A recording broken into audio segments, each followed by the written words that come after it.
What up, y'all? It's your girl, and I'm back with another episode of A Deeper Dive with Key. So let's just get into this thing. So, what's been new? This week, can we talk about this week? I don't know if it was just me. I was kind of like in a shitty mood for most of the week. I did not want to work. I did not want to do nothing. And I was so like frustrated and I don't know. Like, I was so frustrated. And also, how can I explain this? It was just like an uncomfortable feeling. Like, I was restless.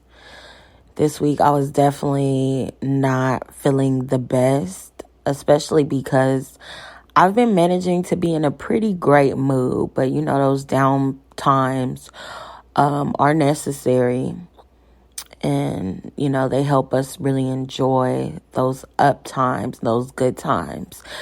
But yeah, I was definitely, I called off of work a couple of times. I left early. And then, I left early twice. One day I left pretty much the majority of my shift.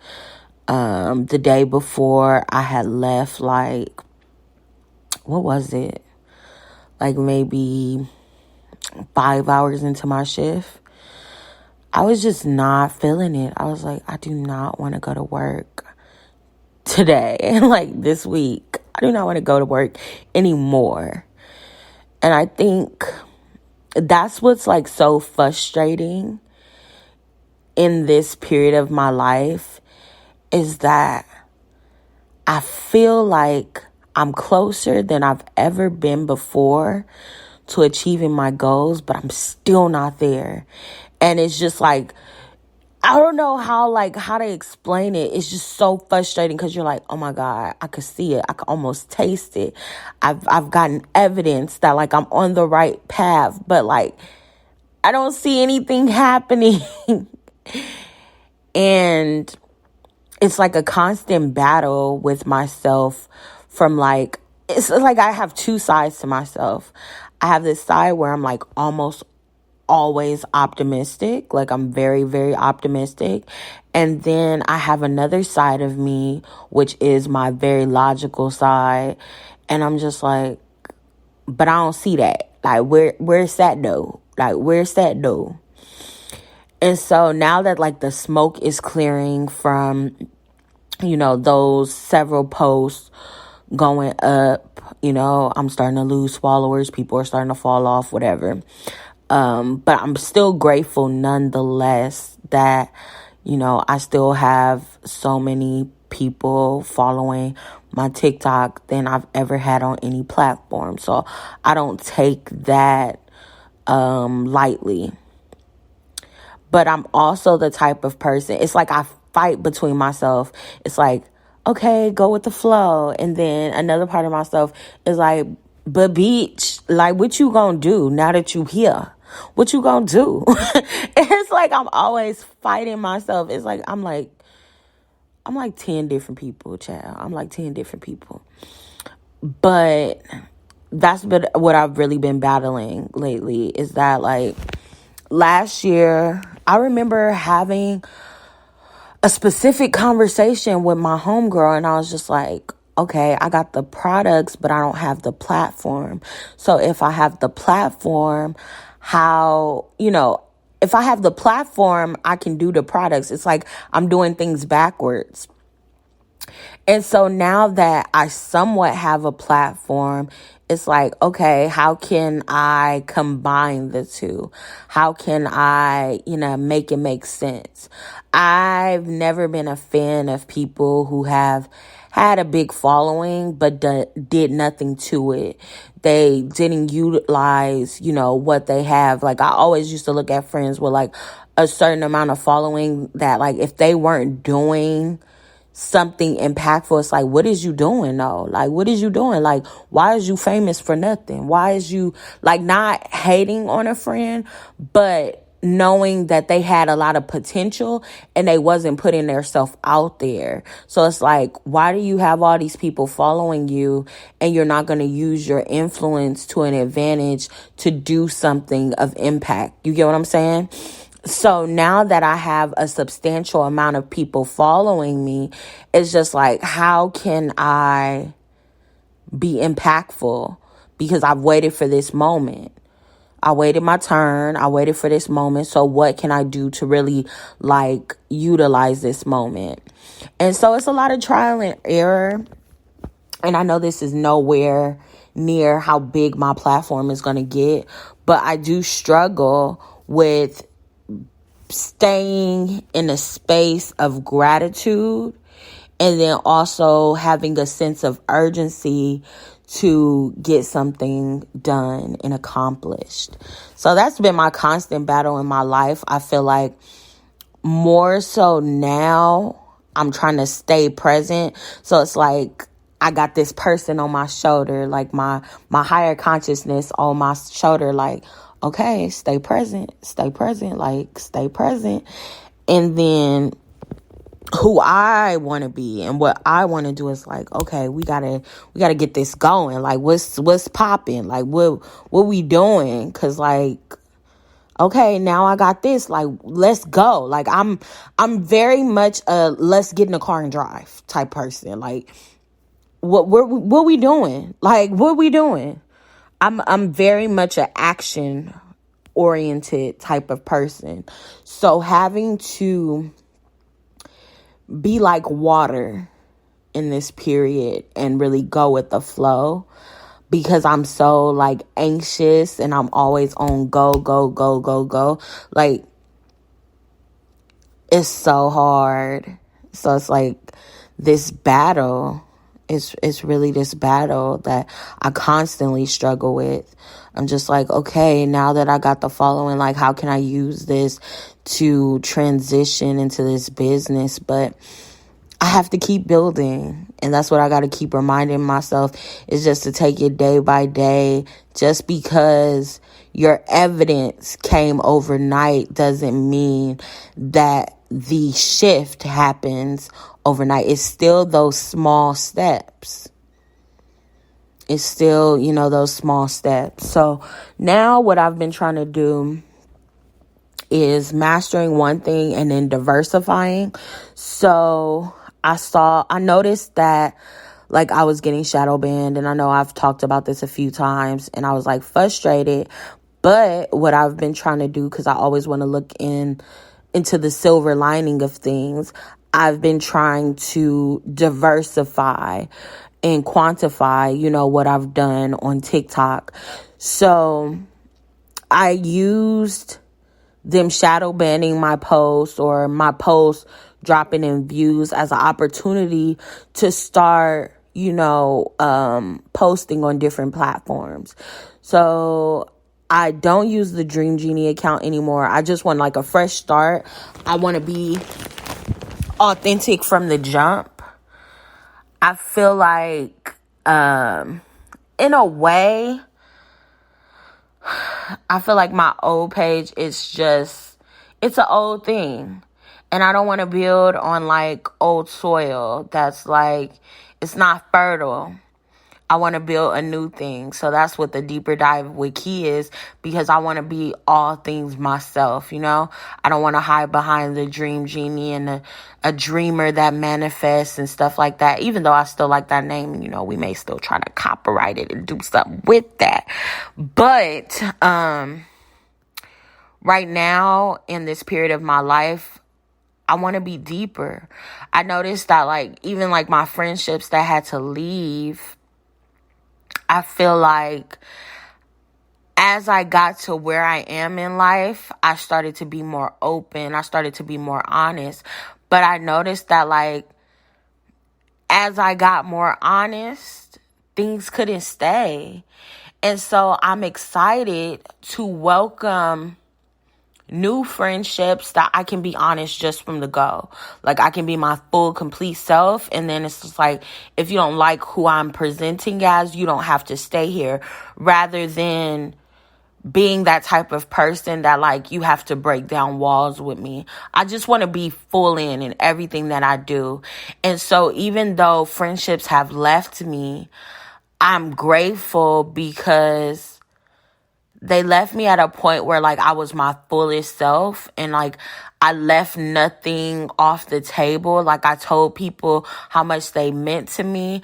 I wrote long messages. I told thoughtful words on the phone. Like I made the time. So I let people know how much I appreciated them when they were in my life. And so I have no regrets with that. And I'm at peace with those friendships ending because I recognize that they helped me in so many ways. They helped me to be an even better friend to the next people that will come into my life. And then they just like, they did what they needed to do. I think a lot of times we try to hold on to things because we think that like things are supposed to be with us the whole journey that we are here. But a lot of things and people just serve purposes. Like my first apartment when I was younger, in my early 20s, like my first 1-bedroom apartment.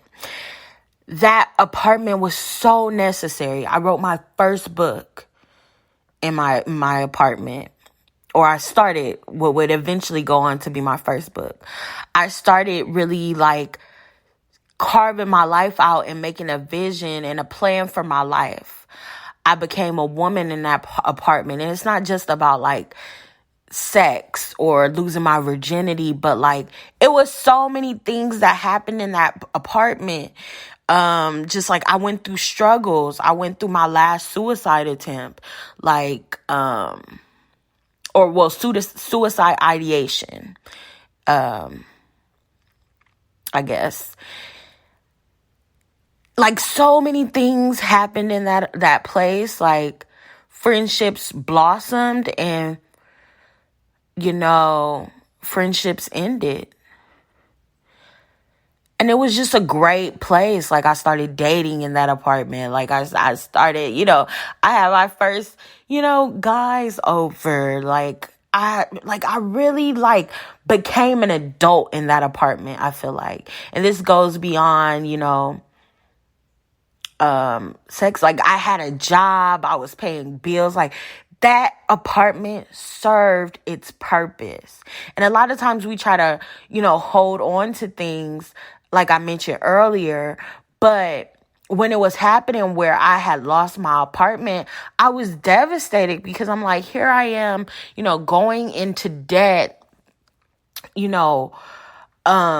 just really, really like trying to keep this place. And like, I have to start over. And like, I think, I'm sorry for continuing to say like, but it's okay to start over. And I feel like it was necessary that I had to start over so many times to get okay with starting over. Because I was the type of person that I didn't like to start over.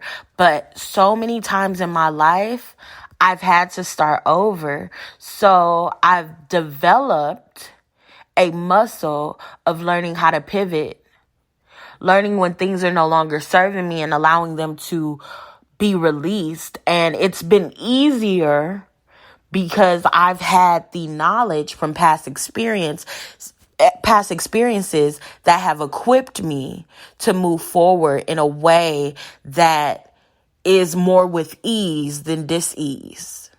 If that makes any sense. I feel like I'm preaching right now. I don't know why. When I competed that thought, let me get out of this bed. Because I don't want to be shifting and and moving. So I kind of want to get out of the bed. But yeah. So there's that.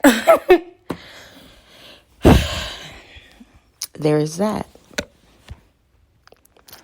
But yeah, what else is going on with me?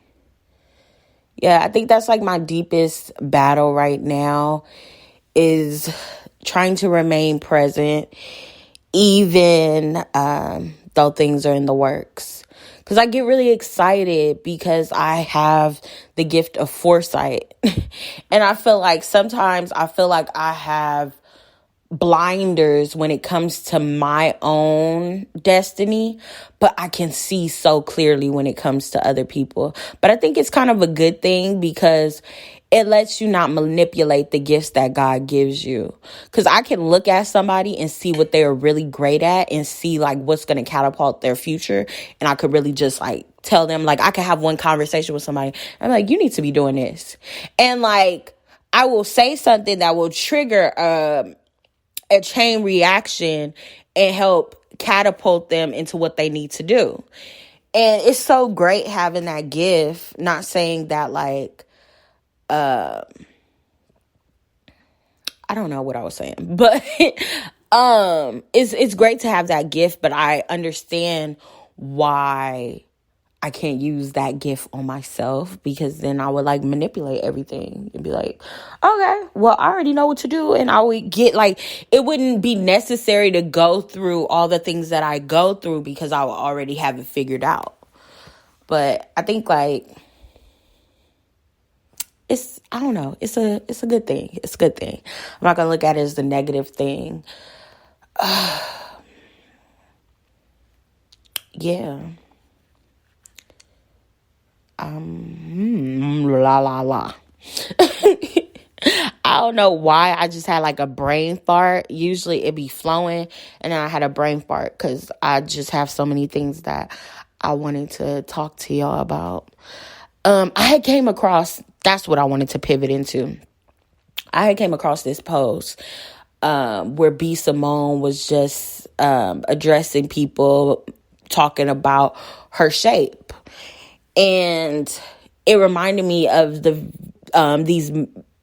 tweets and posts that Lotto had shared, I think last week, where somebody was telling her that she got too big, she was getting too big, and she started to be shaped like a box. And we really need to see more women speaking up and speaking up publicly on this, because a lot of times we see the after effects. We see them when they go to DR after making all these changes.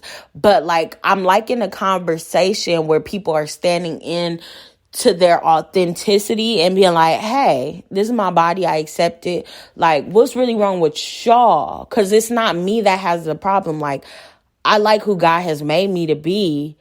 Like, the problem is y'all. So I feel like the world is really going through a shift where like a lot of people are taking off like the foggy bifocals and really seeing things for what it is. And then it's some people that are like sheeps. Like, they just are so subscribed to this beauty standard culture. And it's like ridiculous. Like, B. Simone has a normal shaped body. Everybody does not have the hourglass figure. And I think like surgery and having the ability to afford surgery and making surgery so much more accessible than to like rich people, and everybody is an influencer, and everybody has influence because everybody is popular. Everybody is a celebrity now.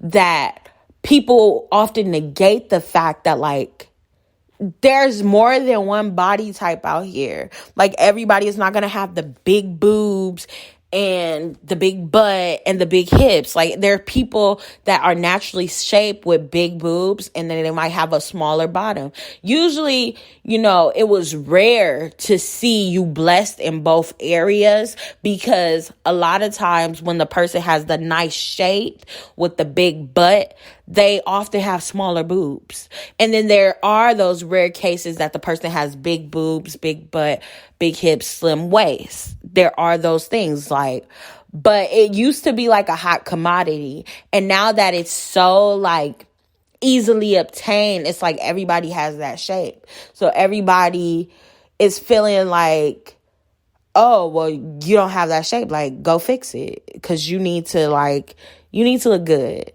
And like, how dare you feel like you look good the way that God made you? It's just really baffling to me. And Lotto is so young. Like, she's in her early 20s. She is so young where, like, she don't need to be going on these crazy, like, your body is still developing. Your body is still going to change. Your body's going to shift. You might go through phases in your life where you might be a little heavier and phases in your life when you might be a little slimmer. But, like, that is your journey. And it really just reminded me of, like, me going on YouTube. And now I understand why I used to be afraid of YouTube, because YouTube has always been notorious for hateful, evil, mean comments. Like, they were the beginning place where mean people just hid behind fake accounts with no profile and pictures, and then it kind of trickled over to like other forms of social media. But YouTube used to have some hateful ass comments, and so I got my first hateful ass YouTube comments, and it was just like, we need to talk about your diet, we need to talk about this, like, you are so huge, da da da da da. And I was just like, okay, like, people point out the obvious. And that's why I liked B. Simone's post, because she's like, I know what type of body shape I got. Like, you don't have to tell me. And I feel like, because, like, the worst thing that happened to social media, I talk about this all the time, the worst thing that happened to social media was the comment section. Because people leave a comment and they think, like, just because it's a comment section, like, you have to leave your negative ass opinion. Like, nobody asked you. Like, this is not a public forum. Like, I mean, it is a public forum, but it's like, nobody asked you. Sometimes, I don't know why people don't think before they speak or think before they type. Like, sometimes if I feel myself trying to get, like, too emotional and write this long paragraph, I will type out the paragraph and then I'll just press delete. Because, like, why does my opinion have to be stated? Why do I have to, like, go and be like, hey, you did this? Unless it's constructive and it's, like, a valid point, I use, like, comment section just like I use my voice. I'm very, like, selective on what I say. And even though I'm more, like, blunt now than I was years ago, I'm still, I don't know if I just get that from my dad, because my dad, he was a guy of, like, few words. But when he said something that made sense. He said something that was important. People just be talking just to talk. And it's just like, why does what this person got going on, why does it hurt you so bad? That even reminds me of, like, Blueface's girlfriend, or significant other, or they're not dating, they are dating, who knows? But it reminds me of Chrisean Rock. And so many people, every time she's posted on the Shade Room, every time she's posted on the blog, everybody is worried about her teeth, worried about her tooth. And it's just like, why?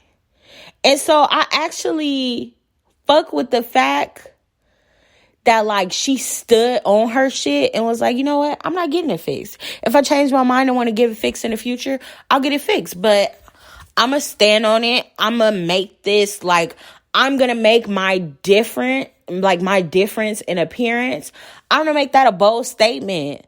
Like, I'm going to stand in that. And a lot of people are not standing in their authenticity. They're not standing in their truth. They're not standing in their imperfections. So when somebody, like, stands on their shit and embraces that, like, I don't know why it offends people so bad. Like, it offends people so bad. Like, I'm living on YouTube. I make a video. I'm living my best fat ass life, because people love to remind me that I'm fat on the internet. But they don't say that in person. Like, they don't say that in person. living my best fat ass life, but you have to go out of your way to tell me that I'm fat. Like, bitch, I take a shower. I look at myself naked in the mirror, like, consistently. Every time I take a shower, I look at myself naked and be like, "Ooh, I like your boobs. Ooh, I like that belly a little bit." You know what I'm saying? You know? And I keep it pushing. But it's just the fact that, like, people think because what they feel of value is, like, so important to them that they have to project constantly. Like, I fuck with the fact that Chrisean Rock be, like, going in. Like, I'm still cute. Yep. And I'm missing my front tooth. And, like, now what? Like, how jarring is that to see somebody who's missing their front tooth because people have so much emphasis on your smile in the world of veneers and saying, you know what? I'm not fixing it. Now what? And it's a million people on her page. Fix your teeth, fix your teeth. But, like, Cardi fixed her teeth and y'all still, like that's why you can't take what people critique about you as face value. Because if you change one thing and they know that they got you, they're going to keep messing with you. That's not how you overcome, the test, by just changing it. So now what you gonna say? It's just giving it more ammo because they know that you care enough. Like, Cardi is always going off on her fans or going off of something because she cares so much. She says she doesn't care, but she cares so much about what other people say and think about her. And it's a lot of celebrities like that they may search through the comments and search their name and the hashtags, and they're obsessed with what people have to say about them. But you got to recognize you didn't get in that position because you cared about what people thought about you. You got into that position because you stood in your truth and you shined your light and you allowed your talent to elevate you to where you belong. So don't let people that have no idea what it takes to be in your position make you question why you're in the space that you're in. Like, don't let those people, like, have that power over you. So, like, I made a TikTok on Lotto, talking about, like, box wear. Like, y'all just be saying shit to say something. Y'all will have somebody who not fat thinking they fat. Y'all will have people thinking that they're ugly when they're gorgeous. Everybody wasn't meant to look alike. Everybody wasn't meant to be this one person. Like, I feel like people are so obsessed for having everybody in such, like, a uniform. Like, no, we were not meant to be that. God made us unique. God made us different. And although we can relate because we have similarities, everybody, every single person on this earth has a unique gift that God gave just for them. You might have a similarity to somebody, but everybody is unique. Everybody. Not one person is the same. Not even identical twins. Not one person is the same. Like, everybody is unique. So, I don't know. I'm here for it, and I'm grateful that, like, I'm living in a time where it's more girls standing up and standing on their shit. And I feel like it was meant for me to fall off on working out. And, like, even if I do, start working out again and eat the perfect, regimen and things like that, I feel like it was meant for me to be elevated exactly how I am, exactly who I am. There's somebody who needs to see a person that looks like me, with my shape, with my body type, with my size, with my confidence. Like, there's somebody out there that needs to see me, that needs to see themselves in me. So I'm so grateful for the girls like B. Simone or the girls like Chrisean Rock. Because, like, a lot of people, can we talk about Chrisean Rock for a minute? I actually like her. I don't know what it is about her, but I like her. And I know, like, it's an unpopular opinion because so many people are tearing her down on a daily. I don't know. I just feel like it's something about her, that's something that sticks out, that, like, I'm rooting for her. I don't know why I'm rooting for her. People would probably say she's a homewrecker, this, that. But I don't know. I like her. And I just feel like everything is not what it seems like. Was him and his baby mama really together? Could it been a facade just to, maybe they were messing around and still living together, but were they really together? Did you ever really see them be affectionate publicly? Nah, not really. So, I don't know. I feel like they were friends more than anything. But I don't know them. And I feel like people are too consumed in the lives of others. Like, take things for face value. Because a lot of these people on social media are not who they portray to be. And, like, things are deeper than what meets the eye. But I don't know. Something about me, I just like Chrisean. I feel like, it's something in her. Like, it's something in her that, she has a star quality. I don't know what it is, but she has star quality. And I'm excited to see, where God takes her. And I feel like everybody, like, there's room for everybody, every different type of person that, like, maybe they aren't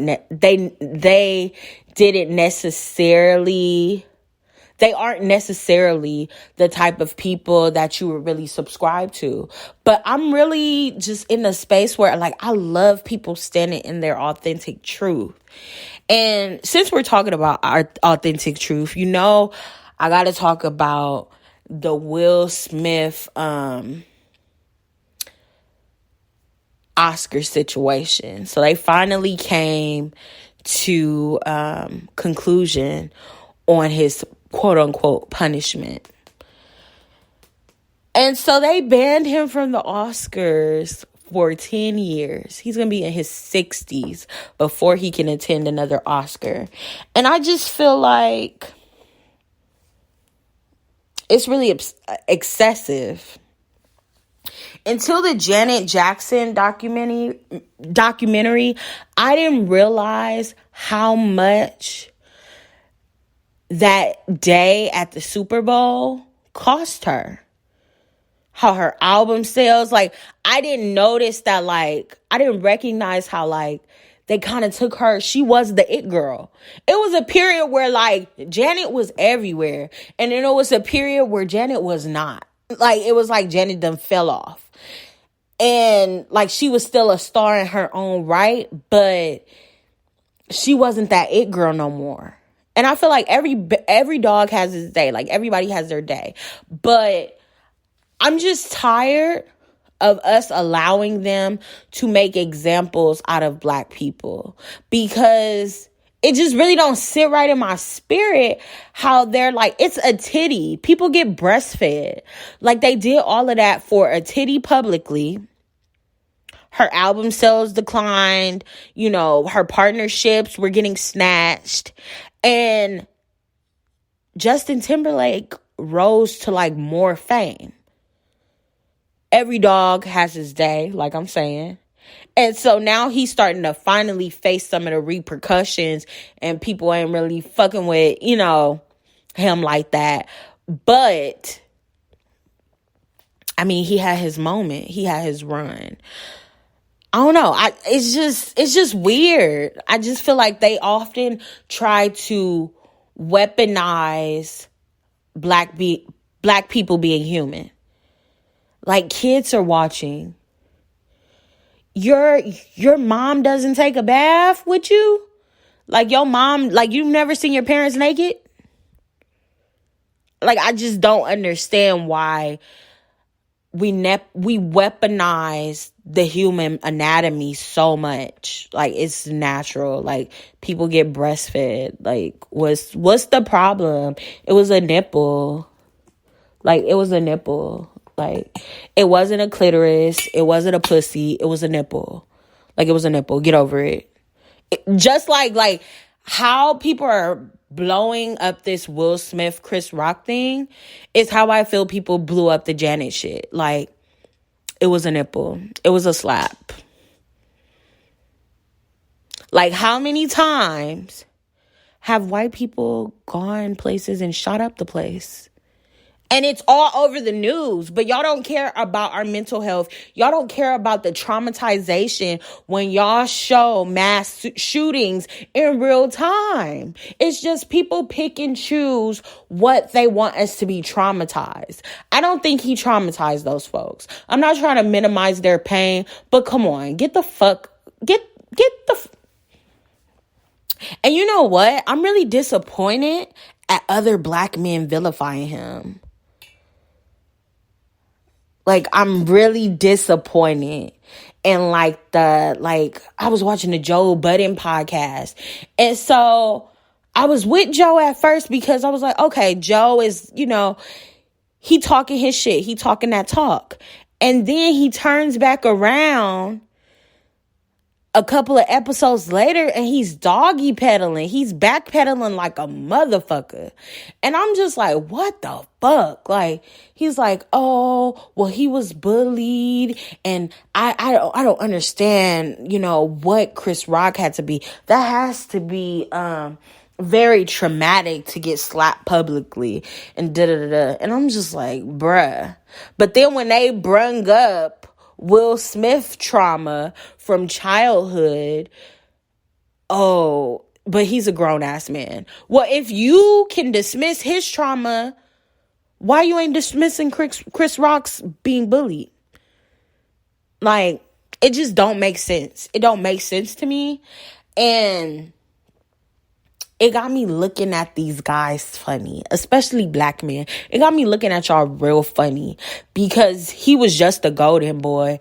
And how y'all jumped on that bandwagon to really tear him down as if Chris Rock was justified.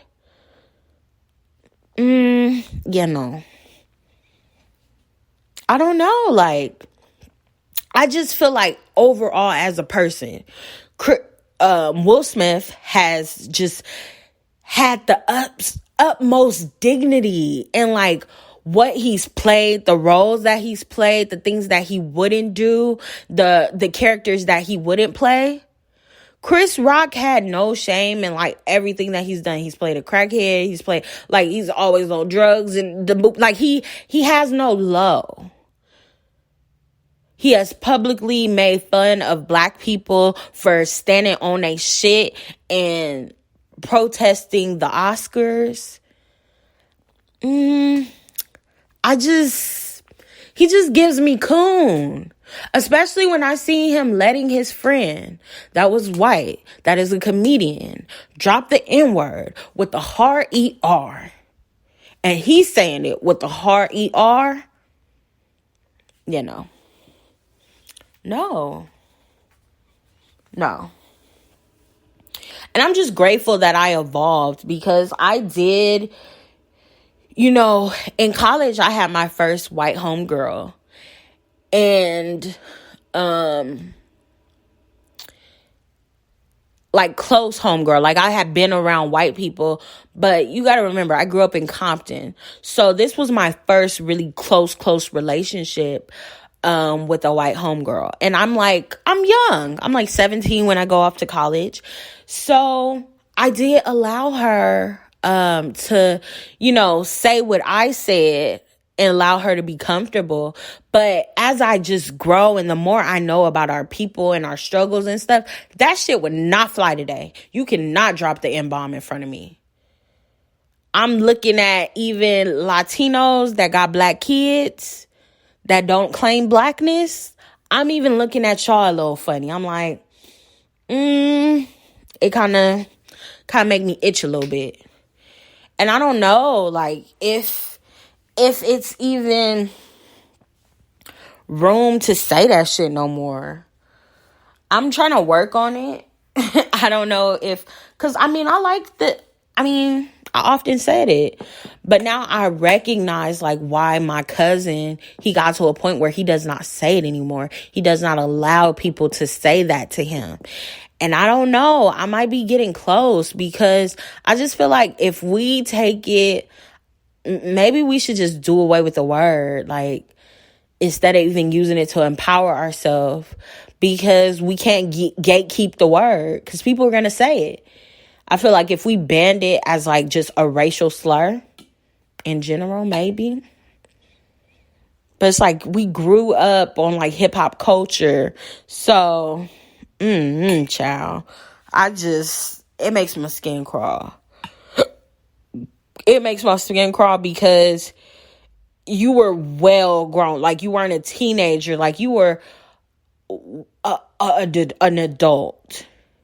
And you're sitting letting white comedians joke and use the N word. And another white comedian had to check you. To be like, hey, that's not really okay. We shouldn't be saying that. Like, that shit is crazy to me. It just really gives me house nigga. It gives me house nigga, coon. Like, that's what Chris Rock has been giving me. And I never really paid attention to Chris Rock like that. But like, just looking at his track record, looking at all the roles he plays, the demeaning, the moralizing roles that he has often played, I'm just like, not for me. Not for me. He's not for me. He's not for us, and he's not for me. Like, he's not for me. But I just feel like Will Smith has always made it a point to show a black man as a superhero and things like that. And I think because he is humanizing himself and giving him and allowing himself to have the space to be human and really show more vulnerable parts of himself, because even celebrities are recognizing that hidden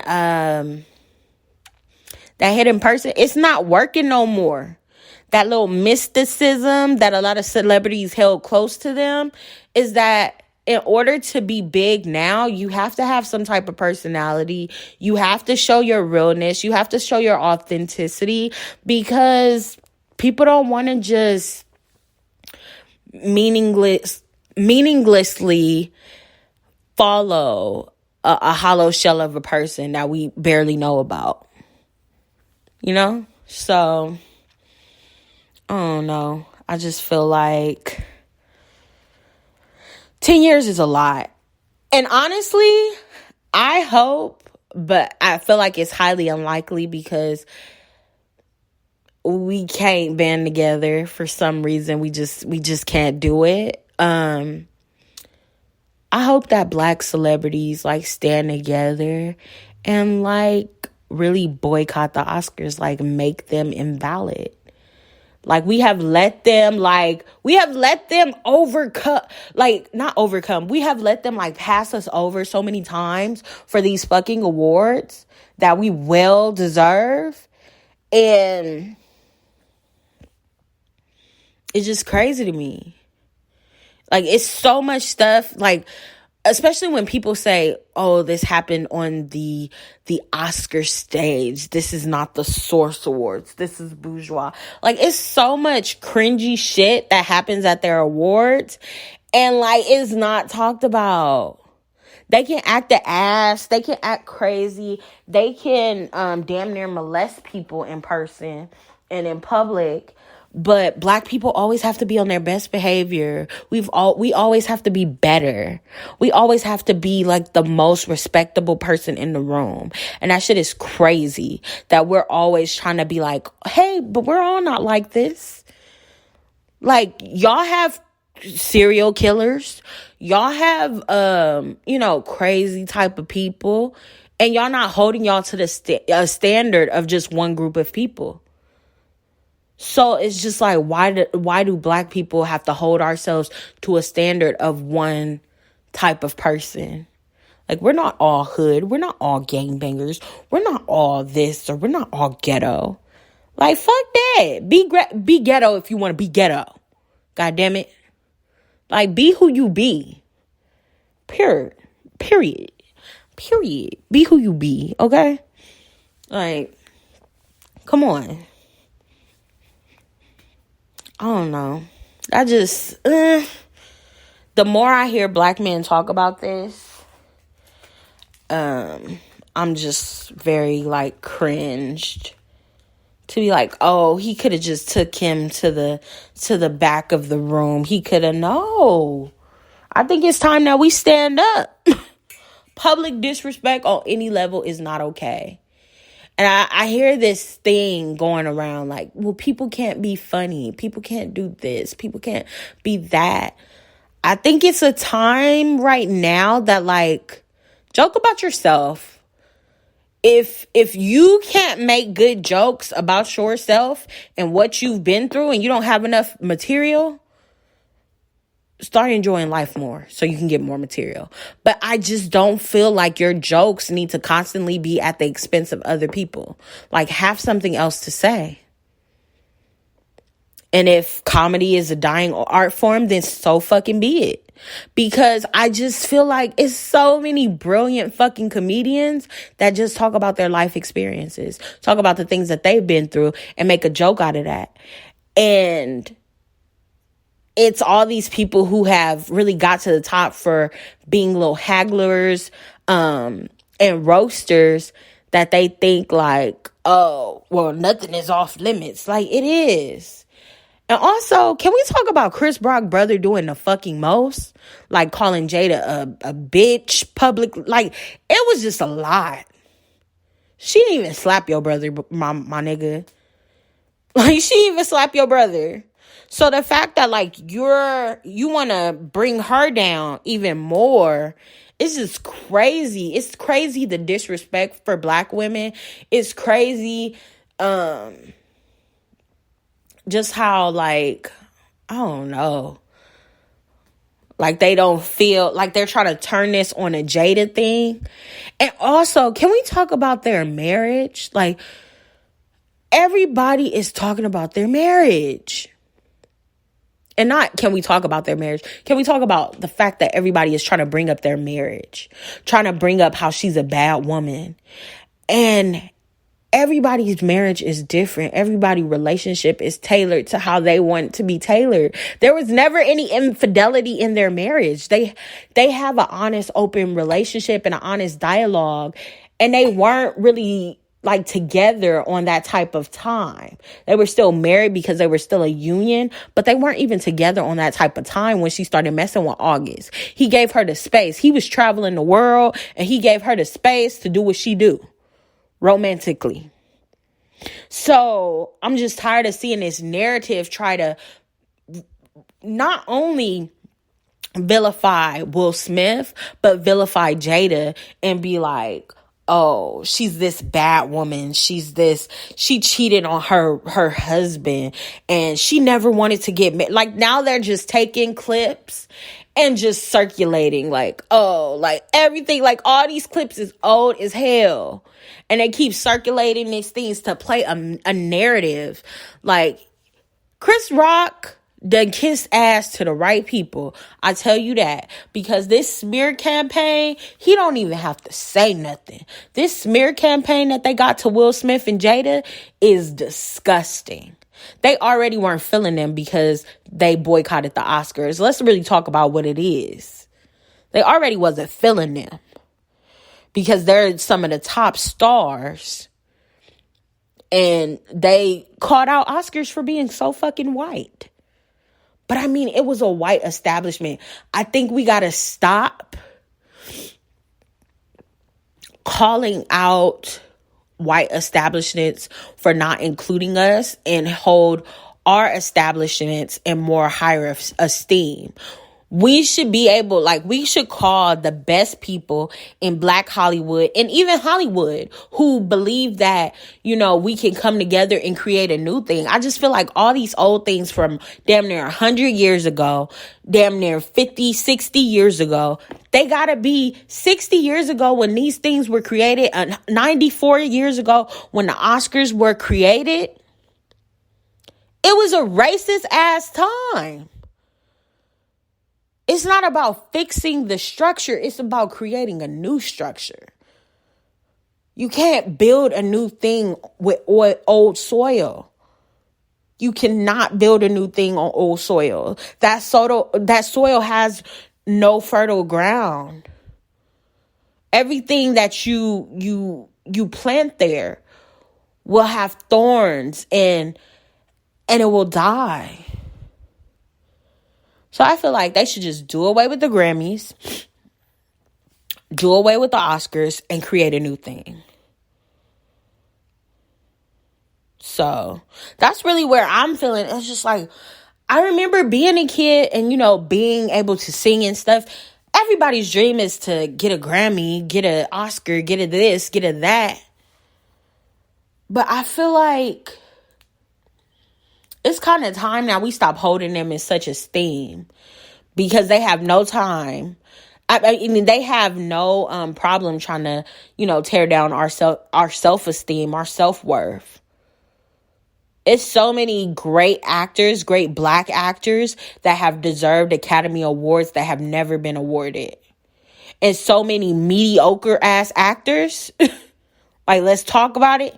Mediocre ass actors that have gotten these highest esteemed awards, and they don't deserve them. Like, let's call it out. It is not deserved. Not everybody with a Grammy deserves a Grammy. Let's talk about that reggae group. And oh yes, let's get on the Grammys. Because I don't know why I'm sitting up right now. It's making so much mucus come to my head. But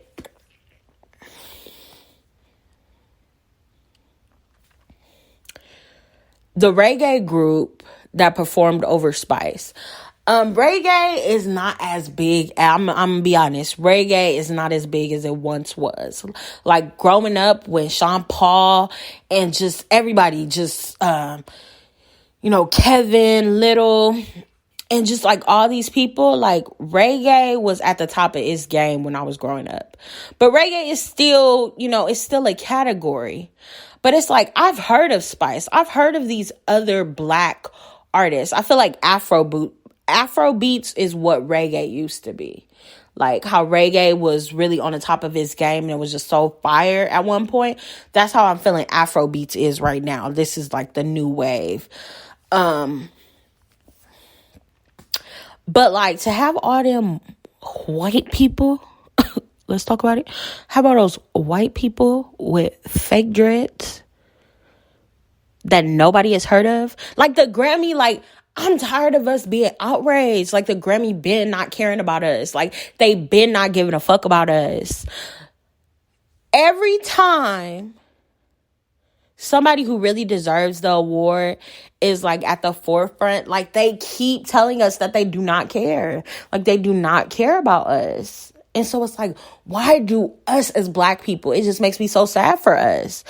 Not for myself, but just for us as a people. Why do y'all care so much? Because clearly they don't have good taste in music. Come on. I remember that year that U2 won. And U2 had some type of partnership with Apple where every time anybody who bought an iPhone, they had the U2 album. And you had to try to go in there and delete it. It was a marketing ploy. I've never listened to a U2 song. Ever. And they are a Grammy award-winning group. I've never listened to their music. And I listen to all types of music, even a little country, every once in a blue moon. I used to think I wasn't in for the country, but I'm here for a little bit of, okay, I'm here for, I wanna ride it all night long. Okay? But,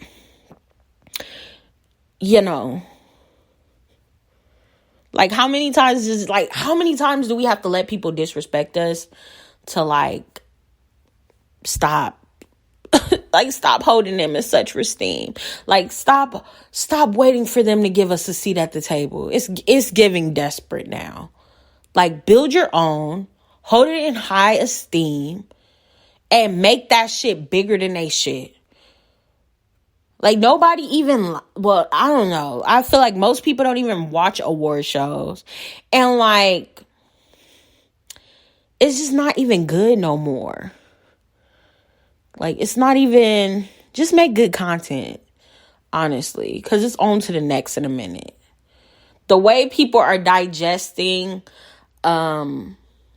television, just content in general, television, movies, TV, like whatever, like I said the same thing twice, television, TV, but music, just any type of entertainment, like we digest so fast.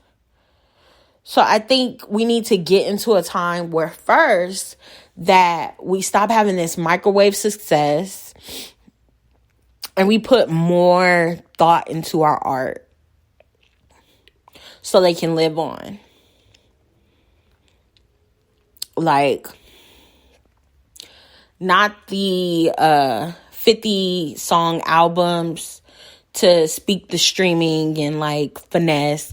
No, we need the solid good 10 songs, maybe 15, maybe 12. But 40 songs, Chris Brown, excessive. And they weren't all good. It's spending that time, really spending that time making a fire album like Queen Naija. I'm going to keep saying it. That album was fire. A Kiki Lede. She had a lot of songs on her album. Not nearly 40. All fire. But making that solid body of work that you can have replay value. Or that solid film and solid movie that, like, I'm going to watch this again because this was too good.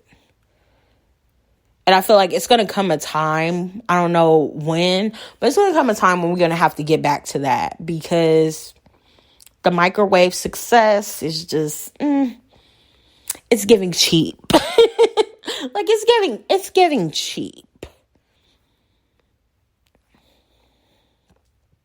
Well, these ugly ass plastic awards. Like, no. Like, fuck them. Like, sincerely.